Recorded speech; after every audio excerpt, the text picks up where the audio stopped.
Hello hello hello. आवाज़ आ रही है भाई? क्लियर साउंड क्लियर है कि नहीं? चेक कर लो पहले। क्लियर है? नमस्कार साथियों, स्वागत है आप सभी का आपके अपने यूट्यूब चैनल सरकारी भारत में। फ्रेंड्स, जैसा कि आप सभी को पता है सीटेट के लिए अपनी क्लास चल रही है। तो सीडीपी की क्लास कंटिन्यूस मिल रही है, कुछ क्लासेस आपको नहीं मिल पा रही हैं। उसका एक ही कारण है कि ये जो माइक्रोफोन है इसकी आवाज़ थोड़ी सी क्लियर नहीं हो रही है, तो ऑडियो में थोड़ी सी परेशानी आ रही है। जल्दी ही ये भी चेंज कर दिया जाएगा आपका। तो आपको पर डे क्लास मिलेंगी। बाकी जो अदर एग्जाम्स हैं टीचिंग से रिलेटेड, उनके लिए भी क्लासेस अब आपके लिए स्टार्ट कर दी जाएंगी। क्लियर है? तो सीडीपी की तैयारी कर रहे हो, कहने का मतलब यह है, अगर आप लोग सीटेट की तैयारी कर रहे हो जिसमें आपकी सीडीपी आती है और एग्जामिनेशन में बहुत बड़ा रोल रहता है। अगर अक्रॉस द टोटल पेपर को देखा जाए तो यहाँ पर लगभग 90 क्वेश्चंस आपके सीडीपी यानी कि पेडागोगी के देखने को मिलते हैं, जिसमें से स्पेशली आपके 30 क्वेश्चंस सीडीपी के देखने को मिलेंगे। कुल मिलाकर कितने? 30 क्वेश्चंस के करीब। क्लियर है? और बाकी अदर क्वेश्चंस भी आपके इसके थ्रू कंप्लीट हो जाते हैं अगर आप इन टॉपिक्स को थोड़ा सा ध्यान से कर लेते हैं। तो क्वेश्चंस आपके पेपर के आधार पर हैं, तो आप लोग देख सकते हो प्रीवियस ईयर का क्वेश्चन पेपर है। तो हम जो भी आपको करा रहे हैं वो प्रीवियस ईयर के क्वेश्चन पेपर के आधार पर करा रहे हैं, कुछ नया कराने की कोशिश नहीं कर रहे हैं, क्योंकि ऑथेंटिक चीजों को हम आपको कराएंगे तो एग्जामिनेशन में डायरेक्टली आपको मिलेंगी वो। क्लियर है मेरे भाई? तो चलिए स्टार्ट करते हैं। और बहुत सारे स्टूडेंट ऐसे होंगे जिन्होंने अभी तक चैनल को सब्सक्राइब वगैरह नहीं किया होगा, तो आप लोग सब्सक्राइब वगैरह कर लीजिए, और ताकि नोटिफिकेशन वगैरह आपको मिलती रहे। तो फर्स्ट क्वेश्चन आपकी स्क्रीन पर है, इसका आंसर आप लोग दीजिए। चलिए भाई, पहला क्वेश्चन है, हार्वर्ड गार्डनर द्वारा प्रतिपादित बहुबुद्धियों में से निम्नलिखित में से कौन सी शामिल नहीं है? यानी कि हार्वर्ड गार्डनर की बात की जाए तो इनमें से कौन सी किस प्रकार की बुद्धि आपकी शामिल नहीं है? तो हार्वर्ड गार्डनर के अनुसार बात की जाए तो इन्होंने बहुबुद्धिवाद का सिद्धांत दिया था, और उन्होंने कुल मिलाकर 8 प्रकार की बुद्धियों के बारे में बात की थी कि बुद्धि कितने प्रकार की होती है। 8 प्रकार की होती है। इसमें आपकी interpersonal intelligence, intrapersonal intelligence, naturalistic intelligence, bodily kinesthetic intelligence, analogical intelligence, आपकी म्यूजिकल इंटेलिजेंस, लिंग्विस्टिक इंटेलिजेंस। तो 8 प्रकार की कुल मिलाकर इस इंटेलिजेंस देखने को मिलती है, जिसमें स्पेशल इंटेलिजेंस भी आ जाती है। तो 4 बुद्धि यहाँ पर दे रखी है, आपसे पूछा है इनमें से कौन सी शामिल नहीं है। भाषाई बुद्धि की बात करें, भावनात्मक बुद्धि, स्थानिक बुद्धि और संगीतमय बुद्धि। तो मेरे भाई यहाँ पर भाषाई बुद्धि का मतलब जिसे लैंग्वेज का ज्ञान होता है। तो लैंग्वेज की बात करें तो लैंग्वेज का ज्ञान किसको होता है सबसे ज्यादा? जो कवि होता है, लेखक होता है, उनको बहुत ज्यादा ज्ञान होता है किसका? लैंग्वेज का ज्ञान होता है। तो ये उनके अंतर्गत बुद्धि पाई जाती है अधिक तौर पर। स्थानिक बुद्धि की बात करें तो स्थानिक बुद्धि जिसको मैप की जानकारी होती है, आप बोल सकते हो खान सर को। ठीक है, तो इनका आप नाम ले सकते हो। तो ये क्या है? स्पेशल इंटेलिजेंस के अंतर्गत आ जाएंगे, स्थानिक बुद्धि के अंतर्गत आ जाएंगे, जिनको स्थानिक समझ होती है, कॉम्प्रिहेंड कर पाते हैं चीजों को स्थानिक तौर पे। क्लियर है? तो मानचित्र की, जिसको मानचित्र विशेषज्ञ बोल सकते हैं। यहाँ पर संगीत में बुद्धि की बात करें तो यहाँ पर आप जिसको एक ऐसा व्यक्ति जो स्वर की, लय की और ताल की पहचान कर पाए, तो उसे हम क्या बोलते हैं? इस संगीत में या म्यूजिकल इंटेलिजेंस के नाम से जानते हैं। क्लियर है मेरे भाई? तो यहाँ पर अरिजीत सिंह का नाम ले सकते हो। तो आपसे पूछा है कौन सी शामिल नहीं है, तो भावनात्मक बुद्धि, इमोशनल इंटेलिजेंस आपकी कोई नहीं होती, जिसकी बात यहाँ पर नहीं की गई है। तो हार्वर्ड गार्डनर ने जो 8 प्रकार की बुद्धि बताई है, इसमें इमोशनल इंटेलिजेंस की तो कहीं पर भी बात की ही नहीं है। क्लियर है मेरे भाई? तो सेकंड ऑप्शन सही हो जाएगा। गलत है, इसी वजह से सही है क्योंकि आपसे गलती पूछा था। क्लियर है मेरे भाई? चलिए नेक्स्ट क्वेश्चन आपकी स्क्रीन पर है, लगाइए राइट आंसर क्या होगा। थोड़ा फास्ट करेंगे क्योंकि कम समय में ज्यादा क्वेश्चंस हो जाए विद एक्सप्लेनेशन, उससे ज्यादा बेहतर कुछ नहीं है। तो एनईपी की बात करें, नेशनल एजुकेशन पॉलिसी, राष्ट्रीय शिक्षा नीति 2020 के अनुसार 5वीं तक के सभी बच्चों को उनकी मातृभाषा में शिक्षा दी जानी चाहिए। कहाँ तक? फर्स्ट टू फिफ्थ तक के बच्चों को किसमें देनी जानी चाहिए? तो जो उनको उनकी मातृभाषा होती है उसके अंतर्गत उनको शिक्षा दी जानी चाहिए। तो ये बात बहुत ज्यादा अच्छी है, और ये एनईपी के अंतर्गत कहा भी गया है कि बच्चे मातृभाषा के अंतर्गत क्या करते हैं? बहुत अच्छे तरीके से, सहज तरीके से, सुगम तरीके से सीख पाते हैं चीजों को। ठीक है, तो जो मदर टंग होती है वो उनके लिए फैसिलिटेटर का काम करती है as a first to fifth class. Clear है मेरे भाई? नेक्स्ट अगर बात करें तो इसका रीजन उन्होंने बताया है, क्या बताया है, तो स्टेटमेंट तो बिल्कुल सही है। छोटे बच्चे अपनी मातृभाषा में सार्थक अवधारणाओं को अधिक तेजी से सीखते व समझते हैं, बिल्कुल सही बात है। और मातृभाषा की यहाँ पर बात की गई है और सार्थक अवधारणाओं को अधिक तेजी से सीखते हैं समझते हैं, तो ये इस कहीं ना कहीं इसका एक्सप्लेनेशन राइट तौर पर दे रहा है, बिल्कुल सही तरीके से बताने की कोशिश कर रहा है। क्लियर? तो यहाँ पर अगर हम बात करें, ए और आर दोनों सही है, ये तो बात बिल्कुल सही है। आर ए की सही व्याख्या कर रहा है, ये भी बात बिल्कुल सही है। तो ऑप्शन नंबर फर्स्ट आपका इस सवाल का राइट आंसर हो जाएगा। बहुत ज्यादा आसान क्वेश्चन था, इसके अंतर्गत आपको दिमाग लगाने की तो कतई जरूरत ही नहीं थी। क्लियर है मेरे भाई? बाकी ऑप्शंस को भी पढ़ने की जरूरत नहीं पड़ती है अगर आप क्वेश्चंस को डायरेक्टली करते हैं। क्लियर है?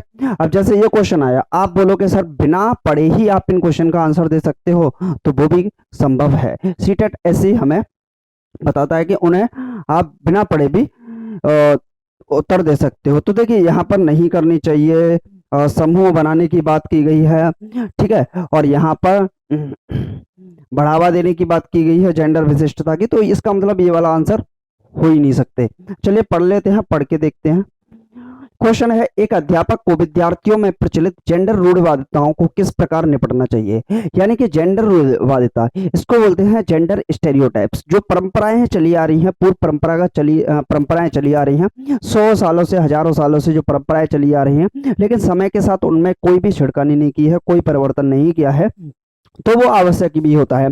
जैसे हमारे ही देश के अंतर्गत बात की जाए तो 3 तलाक की प्रथा चली आ रही थी, लेकिन समय के दौर ने क्या किया कि चीजों को बदलने की शुरुआत हुई, तो सरकार उस पर 3 तलाक अधिनियम भी लेके आई, कानून भी लेके आई। अब यूसीसी की बात की जा रही है, तो समय समय पर परिवर्तन आवश्यक होते हैं और नियमों में चेंजिंग लानी चाहिए। जेंडर रूढ़िवादिता का मतलब हो गया जो हमारे लैंगिक पक्षपात बने हुए हैं। हम बात करते हैं नारी सशक्तिकरण की, कहीं ना कहीं उसे हम पीछे ढकेलने की कोशिश करते हैं।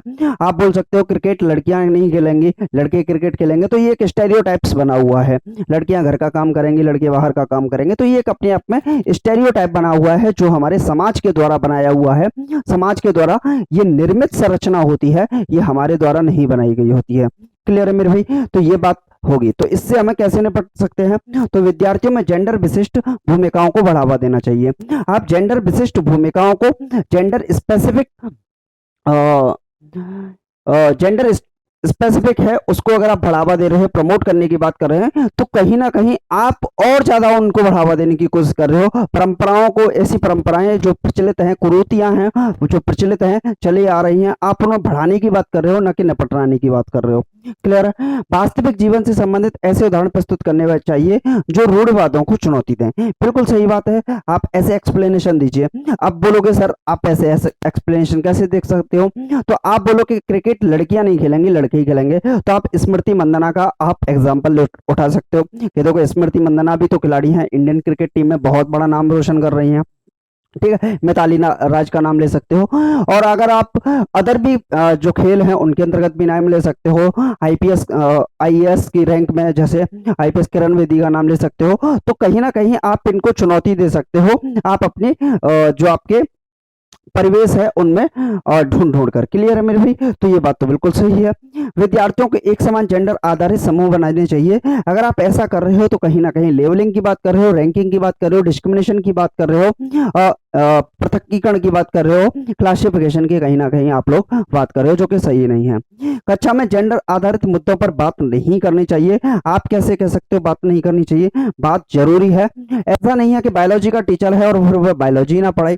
अगर पॉइंट्स आ रहे हैं तो आपको पढ़ाना चाहिए। ऐसा नहीं है कि आप उन चीजों को छोड़ दें, पेज को छुड़वा देते हैं। मैंने खुद देखा है, जब हम बायोलॉजी 10th क्लास में पढ़ते थे तो टीचर उस पेज को ही छुड़वा देते थे जहां पर जेंडर से रिलेटेड चीजें आती थी। लेकिन ऐसा कतई करना एक तरीके से स्टूडेंट्स के साथ एक तरीके से धोखे वाली बात होती है। जो चीजें अगर एग्जामिनेशन में आ रही हैं और पाठ्यक्रम करिकुलम का हिस्सा है तो आपको पढ़ाना चाहिए। आप उन पेजों को, चाहे वो बायोलॉजिकल हो, जेंडर से रिलेटेड प्रॉब्लम्स हो, सेक्स रिलेटेड प्रॉब्लम्स हो, तो आप उनको वहां पर बताइए, आप उनको एलिमिनेट नहीं कर सकते, छोड़ नहीं सकते, एस्केप करके नहीं जा सकते आप। क्लियर है मेरे भाई?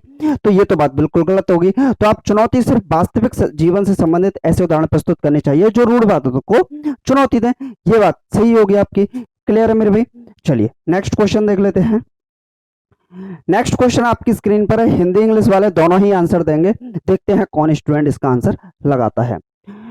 इन a multicultural classroom a teacher should be, एक बहुसांस्कृतिक कक्षा में अध्यापक को क्या करना चाहिए? बहुसांस्कृतिक कक्षा की बात यहाँ पर करते हैं, तो ऐसा क्लासरूम जहाँ पर बहुसांस्कृतिक पृष्ठभूमि से आप बोल सकते हो विभिन्न पृष्ठभूमियों से आए हुए बच्चे हो सकते हैं, वंचित पृष्ठभूमि से आए हुए बच्चे होते हैं, अमीर के भी बच्चे भी हो सकते हैं, गरीब के भी बच्चे हो सकते हैं, तो ये ऐसी चीजें देखने को मिलती हैं। तो केवल अगर आपको दे रखा है तो आपके दोनों आंसर गलत हो गए, पढ़ने की आपको आवश्यकता ही नहीं है, सीटेट में केवल आपका आंसर गलत कर देता है।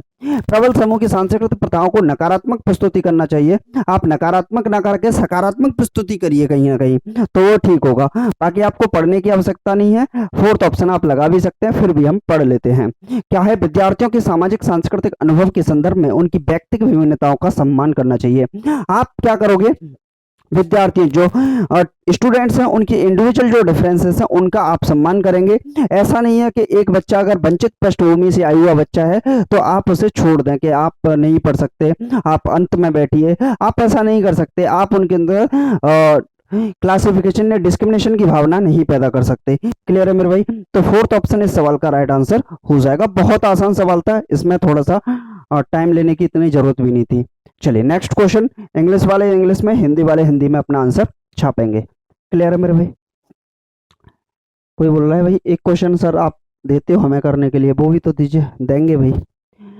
जब आकलन विद्यार्थियों के किसी कौशल संबंधी बोध या समझ या पाठ के अधिगम या शिक्षण प्रक्रिया के दौरान किया जाता है, आंसर आपको ये शब्द देगा, तब इसे क्या कहा जाता है? देखिए, जब आकलन विद्यार्थियों के किसी कौशल संबंधी बोध समझ या पाठ के अधिगम और प्रशिक्षण प्रक्रिया के दौरान किया जाता है, तब इसे क्या कहा जाता है? तो हम इसे कहते हैं असेसमेंट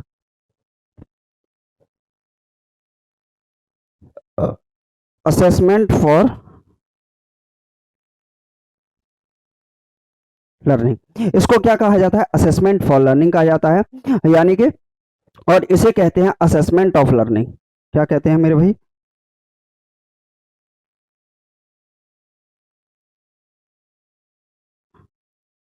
असेसमेंट ऑफ लर्निंग, इसको क्या कहते हैं? Assessment of learning. Assessment of जो लर्निंग होती है, आप इसे कहीं ना कहीं ऐसे बोल सकते हो, यानी कि ऐसे का मतलब हो गया समेटिव असेसमेंट, योगात्मक आकलन भी आप मूल्यांकन कह सकते हो। दूसरा होता है असेसमेंट फॉर लर्निंग, जैसे हम एफए के नाम से जानते हैं, फॉर्मेटिव असेसमेंट के नाम से कहीं ना कहीं हम लोग जानते हैं। तो फॉर्मेट असेसमेंट क्या है? ड्यूरिंग द स्टडी होता है, शिक्षण प्रक्रिया के दौरान ही किया जाता है। तो फर्स्ट ऑप्शन इस सवाल का राइट आंसर हो जाएगा। क्लियर है मेरे भाई? इसमें ज्यादा टाइम लेने की जरूरत भी नहीं थी, बाकी क्वेश्चन दे रखा था, तो चलिए एक बार आप लोग आंसर दीजिए नेक्स्ट क्वेश्चन का। चलिए भाई, स्टूडेंट कमेंट बॉक्स में बहुत कुछ लिखते हैं, आप लोग कुछ नहीं लिखते, इसका मतलब क्या है? ये आपकी कमी है। कोई बात नहीं, बहुत से स्टूडेंट ये बोलते हैं कि सर कम लोग देख रहे हैं आपकी वीडियोस को, तो भाई आजकल कम देख रहे हैं तो क्या हुआ, उससे कोई फर्क नहीं पड़ने वाला।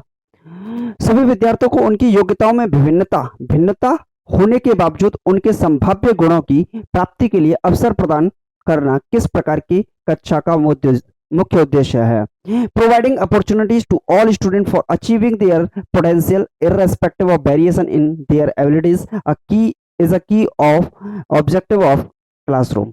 तो चलिए भाई, ये बात की गई है, तो कहीं ना कहीं आपके चैप्टर का नाम भी है जो आपको पढ़ाया जाता है, समावेशी कक्षा, जहां पर इंडिविजुअल डिफरेंसेस स्टूडेंट्स के अंतर्गत पाई जाती हैं और ऐसे बच्चों को पढ़ाया जाता है जहां पर उनके संभाव्य गुणों की प्राप्ति के अवसर प्रदान किए जाते हैं।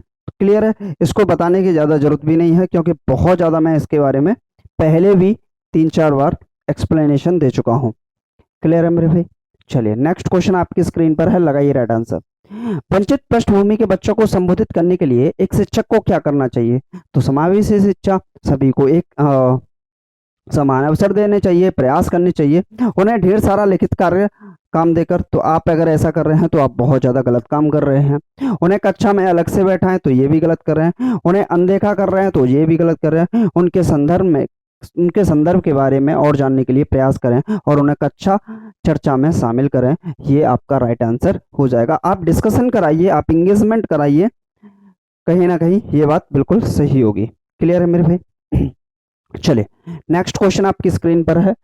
निम्नलिखित में से कौन सी अधिगम अशक्तता किस व्यक्ति में संतुलन की बात करें, शारीरिक निपुणता की बात करें, हाथ आंख सामंजस्य की क्षमता को प्रभावित करती है? तो पठन वैकल्य के अंतर्गत बात करें तो यह लिखने पढ़ने की बात की जाती है। गुणज वैकल्य के अंतर्गत यहाँ गणितीय संक्रियाओं पर आधारित समस्या के बारे में बात की जाती है। भाषा वैकल्य की बात की जाए तो यहाँ पर लिंग्विस्टिक जो लैंग्वेज से संबंधित समस्याएं हैं उन पर बात की जाती है। जबकि गत्य समन्वय वैकल्य की बात करें तो डिस्प्रैक्सिया के अंतर्गत यहाँ पर शारीरिक निपुणता, संतुलन, हाथ आंख सामंजस्य की क्षमता को प्रभावित करने की बात की जाती है। क्लियर है मेरे भाई? तो ऑप्शन नंबर 4 आपका राइट आंसर हो जाएगा। चलिए नेक्स्ट क्वेश्चन देख लेते हैं। नेक्स्ट क्वेश्चन है स्वलीनता से संबंधित। तो एक क्वेश्चन मैं हर बार छोड़ता हूं तो इस बार भी छोड़ेंगे आपके लिए। चलिए इसी का आंसर आप लोग कमेंट बॉक्स में छापिएगा, देखते हैं कौन कौन स्टूडेंट इसका आंसर देता है। चलिए क्लियर है मेरे भाई? तो देख लीजिए एक बार, इसका आंसर आपको देना है। और लास्ट क्वेश्चन 20, क्योंकि 10 क्वेश्चन ही हम आपको हर वीडियो के अंतर्गत कराते हैं, जिसका एक ही फायदा होता है, आप लोग धीरे से देख सकते हो, मतलब चीजों को समझ सकते हो। निम्नलिखित में से कौन सी सृजनात्मक विद्यार्थियों की पहचान की विशेषता नहीं है? तो सृजनात्मकता की बात की जाए तो यहाँ पर आप आइडेंटिफाई करने की कोशिश कर रहे हो क्रिएटिविटी की बात कर रहे हो। तो यहाँ पर एक ऐसा बच्चा होना चाहिए जिसकी थिंकिंग कैसी होनी चाहिए? डाइवर्जेंट थिंकिंग होनी चाहिए। ठीक है। जिज्ञासा की प्रबल भावना, ये बिल्कुल सही होता है। अभिसारी चिंतन आपका गलत है। उच्च स्तरीय समस्या समाधान कौशल, जो प्रॉब्लम सॉल्विंग है वो आपकी होनी चाहिए। नवाचारी अनूठे विचार भी होने चाहिए। तो आपसे नेगेटिव पूछा था कि कौन सा इसमें से गलत होगा। क्लियर है? तो जिज्ञासा की प्रबल होनी चाहिए। अभिसारी सोच आपकी नहीं होनी चाहिए क्योंकि ये गलत भी होगा। और इसको हम क्या बोलते हैं? अभिसारी सोच को ही हम नाम देते हैं कन्वर्जेंट थिंकिंग का। कहीं ना कहीं किसका नाम देते हैं? कन्वर्जेंट थिंकिंग का नाम देते हैं। तो जो कन्वर्जेंट थिंकिंग होती है वो आपकी बेहतर नहीं मानी जाती है। अपसारी चिंतन, जिसे हम डाइवर्जेंट थिंकिंग कहते हैं, वो बहुत ज्यादा बेहतर मानी जाती है सृजनात्मक चिंतन के लिए। क्लियर है? प्रॉब्लम सॉल्विंग की बात की जाए तो क्वेश्चन आपसे घुमाकर भी पूछ सकता है। अगर प्रॉब्लम सॉल्विंग की बात की जाए तो भी आप डाइवर्जेंट थिंकिंग को फॉलो करोगे, ना कि कन्वर्जेंट थिंकिंग को। क्लियर है मेरे भाई? तो ये थे आज के 10 क्वेश्चंस जो कि आपकी एग्जामिनेशन में बहुत ज्यादा रिपीट होते हैं। हर बार इस प्रकार के क्वेश्चंस को पूछा जाता है और एग्जाम में आते ही आते हैं। बाकी आप लोगों से मिलते हैं अगले नेक्स्ट वीडियो के अंदर, फिर ऐसे ही कुछ कॉन्सेप्ट्स के साथ और ऐसे ही क्वेश्चंस के साथ। बाकी आप लोग कमेंट बॉक्स में उस क्वेश्चन का आंसर लिखिएगा जो हमने आपके लिए होमवर्क के लिए एक क्वेश्चन दिया है। क्लियर है? तो प्रत्येक स्टूडेंट उस क्वेश्चन का आंसर जरूर छापेगा। बाकी मिलते हैं नेक्स्ट वीडियो में।